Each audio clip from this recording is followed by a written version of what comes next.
तर नमस्कार मित्रांनो, कोणतीही नवीन गोष्ट घेतली वा कोणत्याही नवीन गोष्टीची सुरुवात करत असू तेव्हा सर्वप्रथम पूजला जाणारा देव म्हणजेच श्री गणेश. याच श्री गणेशाचा सर्वात पहिला अवतार व सर्वात पहिला मंदिर कोणता आहे तुम्हाला ठाऊक आहे का? नाही ना? तर नमस्कार मित्रांनो, अष्टविनायक मंगळवार ह्या आपल्या सिरीजमध्ये तुमच्या सर्वांचं स्वागत आहे. व या सिरीजमध्ये आपण श्री गणेशाचे 8 अवतार पाहणार आहोत व त्या 8 अवतारांच्या मंदिराचे वैशिष्ट्य पाहणार आहोत, जे की स्वयंभू आहेत. तर चला आजच्या ह्या व्हिडिओला सुरुवात करूया.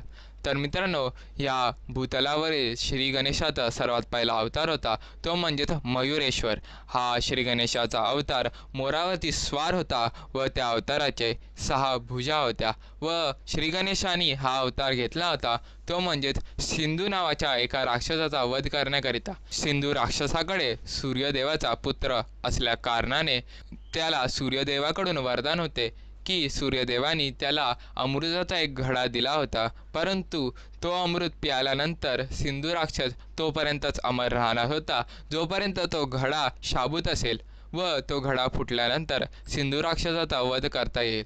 व त्याचबरोबर अमर राहण्याकरिता सिंधू राक्षसाने तो घडा गिळला व आपल्या पोटात लपविला व त्यानंतर सिंधू राक्षसाने तिन्ही लोकांवरती विजय मिळवण्यास सुरुवात केली व धर्माचा नाश करण्यास सुरुवात केली. व ह्याच गोष्टीहून त्रासून सर्व देवांनी श्री गणेशाची आराधना केली व श्री गणेश मयुरेश्वराच्या अवतारामध्ये प्रकट झाले व त्यांनी सिंधू राक्षसाचा पोट फाडला, त्यातून तो अमृताचा घडा काढला व सिंधू राक्षसाचे वध केले. व ज्या ठिकाणी मयुरेश्वराचा हा अवतार स्थित झाला त्याच ठिकाणाला आजच्या काळात मोरेश्वर म्हणजेच मोराचे गाव असे म्हटले जाते. व त्याचबरोबर असे म्हटले जाते की ह्या भूतलावरील श्री गणेशाचा हा सर्वात पहिलं मंदिर आहे व हे मंदिर स्वतः ब्रह्मदेव यांनी स्थापित केलं आहे व त्यानंतर 16व्या शतकामध्ये शहाजीराजे भोसले यांच्याद्वारे ह्या मंदिराचं जीर्णोद्धार करण्यात आलं होतं. तर मित्रांनो, ह्या मंदिराची जर आपण वैशिष्ट्ये पाहिले तर ह्या मंदिरामध्ये चोही बाजूनी दगडांची तटबंदी आहे, जेणेकरून हा मंदिर एका किल्ल्यासारखा भासून येतो.